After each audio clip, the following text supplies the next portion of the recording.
교재 90페이지 보겠습니다. 애굽은 하나님께서 심판하심으로 몰락할 것입니다. 그들은 스스로 높아진 교만으로 황폐한 나라와 같이 될 것입니다. 애굽 땅은 이제 바벨론의 느부갓네살 왕에게 넘어갑니다. 이처럼 하나님께서는 바벨론을 사용하셔서 애굽의 교만을 심판하십니다. 우리는 이를 통해 하나님께서 온 세상의 여호와이심을 깨닫게 됩니다. 애굽뿐만 아니라 애굽을 돕는 나라들도 함께 심판을 당하게 될 것입니다. 하나님이 아닌 눈에 보이는 풍요로운 애굽과 같은 갈대 지팡이를 의지하는 것은 어리석은 태도입니다. 갈대 지팡이는 막대기처럼 보이지만 지팡이 노릇을 하지는 못하기 때문입니다. 이제 열방에 대한 심판이 나오는데 어제 어느 나라였습니까? 어제는 두로였습니다. 해상무역 국가인 두로가 너무 풍부하고 무역이 잘 되니까 교만해서 하나님을 떠나서 심판을 받게 된다. 오늘은 애굽입니다. 이집트입니다. 애굽에 대한 심판의 말씀이죠. 자, 오늘 본문의 2절과 3절 보십시오. 인자야, 너는 애굽의 바로 왕과 온 애굽으로 얼굴을 향하고 예언하라. 너는 말하여 이르기를 주 여호와께서 이같이 말씀하시되 애굽의 바로 왕이여, 내가 너를 대적하노라. 너는 자기의 강들 가운데 누운 큰 악어라. 스스로 이르기를 나의 이 강은 내 것이라. 내가 나를 위하여 만들었다 하는도다. 애굽에 대한 하나님의 심판이 나옵니다. 근데 애굽을 하나님께서 오늘 본문에서 어떻게 비유하느냐? 그 당시의 상황을 보면 남유다가 망할 때 애굽이라는 전통적인 강대국이 있었고 바벨론이라는 신흥 강대국이 있었는데 남유다가 애굽을 의지하다가 애굽도 멸망을 당하고 바벨론 입장에서는 이 남유다가 자기를 의지하지 않고 애굽을 의지했으니까 남유다도 멸망을 시키는 겁니다. 사실 어떻게 보면 하나님께서 원하시는 것은 애굽 편에 서는 게 아니었는데 그 편에 섰기 때문에 당시 정치적인 상황을 보면 그래서 남유다가 망한 것이죠. 오늘 본문에 애굽을 이렇게 비유합니다. 자, 6절 말씀 한번 보겠습니다. 자, 6절 말씀 29장 6절 함께 읽습니다. 시작. 애굽의 모든 주민이 내가 여호와인 줄을 알리라. 애굽은 본래 이스라엘 족속에게 갈대 지팡이라. 갈대 지팡이, 갈대가 아주 연약합니다. 지팡이 노릇을 못하지요. 꺾입니다. 애굽은 갈대 지팡이다. 지팡이 노릇을 하지 못하는 것인데 남유다가 애굽을 의지하였다 하는 것입니다. 이 갈대 지팡이를 애굽으로 비유한 것은 다른 본문에도 나오는데 열왕기 하나 이사야에 보면 갈대 지팡이 앞에 상한이라는 단어가 들어있습니다. 상한 갈대 지팡이. 갈대로 지팡이를 만들면 지팡이 노릇을 못하는데 그마저도 상한 갈대면 도저히 지팡이 노릇을 못하는데 그걸 의지하고 나가려고 했다 하는 것이죠. 그래서 오늘 본문의 첫 번째 기도 제목과 교훈은 상한 갈대 지팡이를 의지하지 않게 하소서 하는 것입니다. 상한 갈대 지팡이를 의지하지 않게 하소서.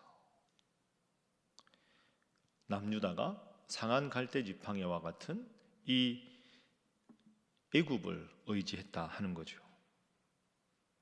그러니까 하나님께서 그 당시의 상황을 볼 때는 바벨론과 함께 하기를 원하셨는데 자기들 생각만 한 겁니다.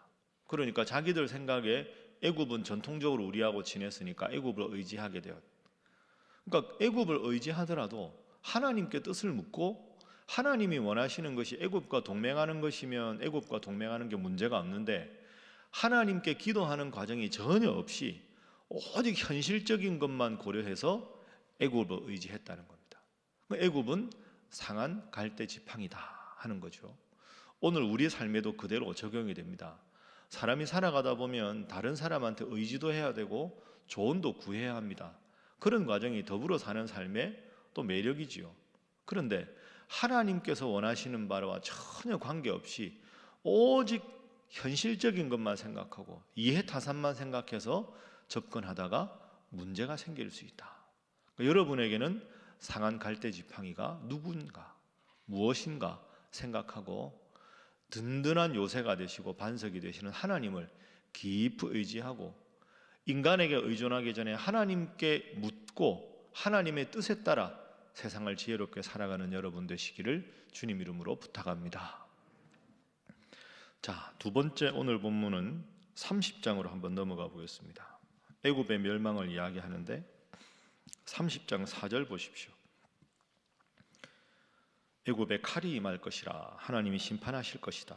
애굽에서 죽임당한 자들이 엎드러질 때 구스에 심한 근심이 있을 것이며 애굽의 무리가 잡혀가며 그 터가 헐릴 것이다.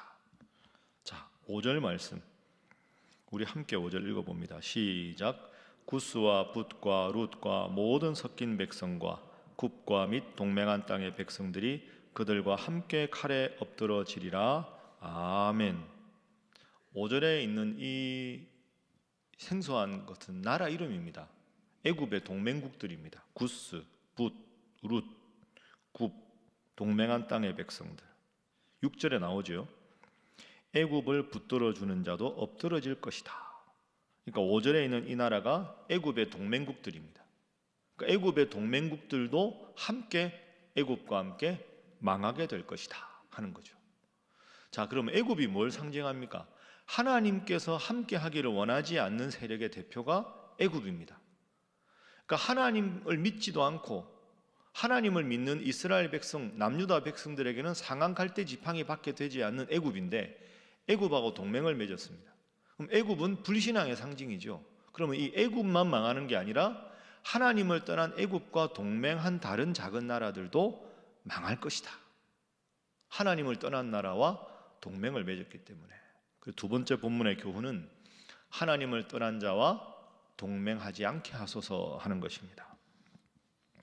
하나님을 떠난 자와 동맹하지 않게 하소서. 물론 여러분 우리가 잘 구분해야 합니다. 앞서도 말씀드린 대로 세상을 더불어 살아가다 보면 안 믿는 사람과도 교류해야 될 때가 있고 다른 종교를 가진 사람들과도 사업하다 보면 직장생활 하다 보면 만날 수 있습니다. 그것조차 벽을 쌓고 살 수는 없습니다. 중요한 건 그가 하나님을 떠났는데 하나님은 그와 깊은 만남을 갖기를 원하시지 않는데 하는 게 문제라는 거죠. 구분해야 합니다. 사회생활할 때 하나님 안 믿는 사람들 우리 주위에 얼마나 많습니까? 그 사람들하고 좋은 관계를 가져야 하는데 오늘 본문이 말하는 건 하나님보다 그런 사람 더 의지하고 하나님께 기도하지 않고 그 사람들 말을 더 깊이 의지하는 인간적인 것만 추구하다 보면 하나님 앞에 제대로 분별할 수 없게 돼서 더 큰 해악을 끼치게 된다 하는 겁니다. 시편 1편에 좋은 예가 있습니다. 복 있는 사람은 악인의 꾀를 좇지 아니하고 죄인의 길에 서지 아니하고 오만한 자의 자리에 앉지 아니한다. 복 있는 사람이 살아가도 악인도 있고 죄인도 있고 오만한 사람도 있습니다. 악인의 꾀를 좇지 않는다는 거죠. 악인이다라고 보고 살면 되는데 악인이 하나님을 떠난 꾀를 쫓는데 그걸 분별하지 못하고 쫓아간다. 오만한 사람이 탁 앉아서 모든 사람이 그 사람들 손가락질하는데 그 사람 옆에 나도 떡하니 앉아가지고 나도 오만방자하게 행한다. 죄인의 길에 서서는 안 되는데 하나님 원하시는 길은 저 길이 아니구나 해야 되는데 죄인의 길에 똑같이 서서 나도 어느샌가 하나님을 잃어버리고 점점 죄인의 길에 오만한 길에 악인의 길에 서서는 안 된다 하는 것이 오늘 본문의 교훈입니다. 그러니까 우리 주위에도 이런 사람들이 많이 있습니다. 그죠? 하나님을 떠난 사람, 근묵자흑이라고 그런 사람들을 인사 정도는 할 수 있는데 그런 사람들의 잘못에 자꾸 빠져서 나도 영적으로 더 게을러지고 더 나태해지고 또 그런 사람들은 뒤에서 다른 사람 이렇게 험담하는데 나도 모르게 내 입에 기도가 없어지고 원망과 불평이 생기고 험담하고. 여러분 세상에서 제일 재밌는 말이 뒷담화라고 하지 않습니까? 뒷담화, 뒤에서 이렇게 근데 그거 많이 하는 사람들 같이 있는 거 좋은 거 아닙니다. 그죠? 누군가에 대해서 막 그렇게 험담하는 그분은 누군가 여러분에 대해서도 험담할 수 있습니다. 여러분 다 경험하시지 않습니까? 그래서 항상 은혜 받는 자리, 말씀 읽는 자리, 기도하는 자리, 서로 축복하는 자리, 그런 자리가 필요한 겁니다. 그래서 이 새벽 기도회가 좋은 겁니다. 복 있는 사람 되셔서 하나님 말씀 중심으로 시냇가에 심은 나무가 시절을 쫓아 과실을 맺고 그 잎사귀가 마르지 아니함 같이 여러분의 모든 행사가 형통하기를 주님 이름으로 축복합니다. 자, 마지막 기도 제목입니다. 30장의 24절 보겠습니다. 이제 애굽이 망하는 장면입니다. 자, 30장에 보시면 23절에 애굽 사람을 문나라 가운데로 흩으며 뭇백성 가운데로 해칠지라. 애굽을 멸망시키겠다 하는 겁니다. 어떻게 멸망시키겠다고 하나님 하시느냐? 자, 24절, 25절 두 절 함께 읽습니다. 시작.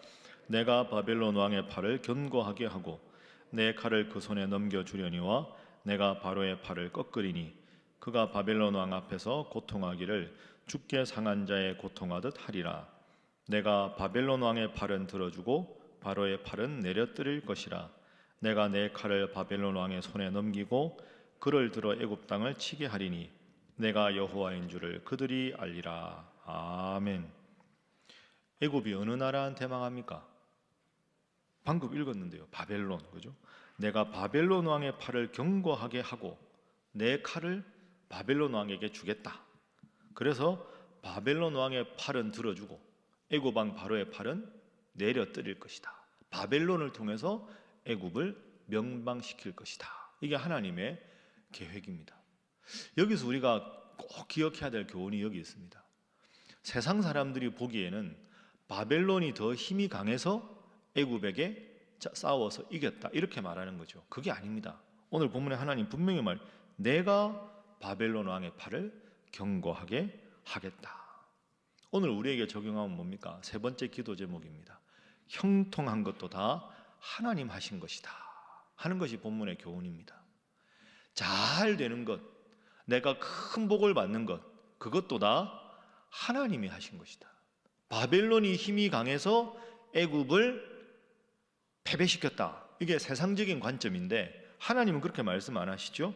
내가 바벨론 왕의 팔을 견고하게 해서 애굽을 무너뜨렸다. 하나님께서 바벨론을 통해서 역사하신 것이다. 여러분의 지금 하시는 일이 잘 되는 게 여러분 덕분이 아니라 누구 덕분입니까? 하나님 덕분입니다. 하나님이 은혜를 주셔서 한 것이지. 여러분 우리가 다 알지 않습니까?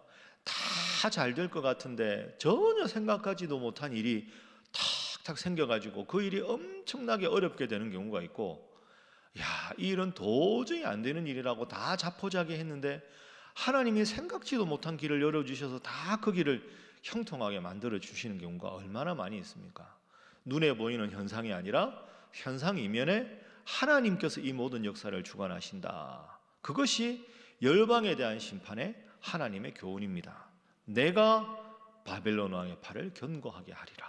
오늘도 기도하실 때 하나님, 제 힘이 아니라 제 능력이 아니라 하나님께서 제게 지혜를 주시고 하나님께서 제 팔을 견고하게 하시고 하나님께서 우리 자녀들을 지키시고 하나님께서 우리 교회를 지키시고 하나님께서 이 나라를 지켜주시고, 이 고백 여러분 간절하고 평생의 고백이 되셔서 하나님께서 지키시고 복 주시는 복된 인생 살아가시기를 주님 이름으로 축복합니다. 기도하겠습니다. 하나님, 인생살이의 중요한 교훈을 오늘 또 새벽에 주셔서 참으로 감사합니다.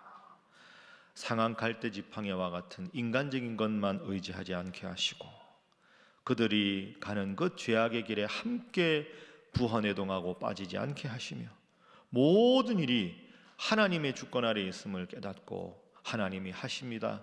하나님이 하셨습니다. 하나님의 은혜입니다. 이 고백 평생의 고백이 되는 우리의 삶 되게 하시고 우리 가족들의 삶이 되게 하시고 우리 신일교회 고백, 이 나라 이 민족 고백 되게 하여 주시옵소서. 함께 기도합니다. 주여 믿습니다. 주여 믿습니다. 주여 믿습니다.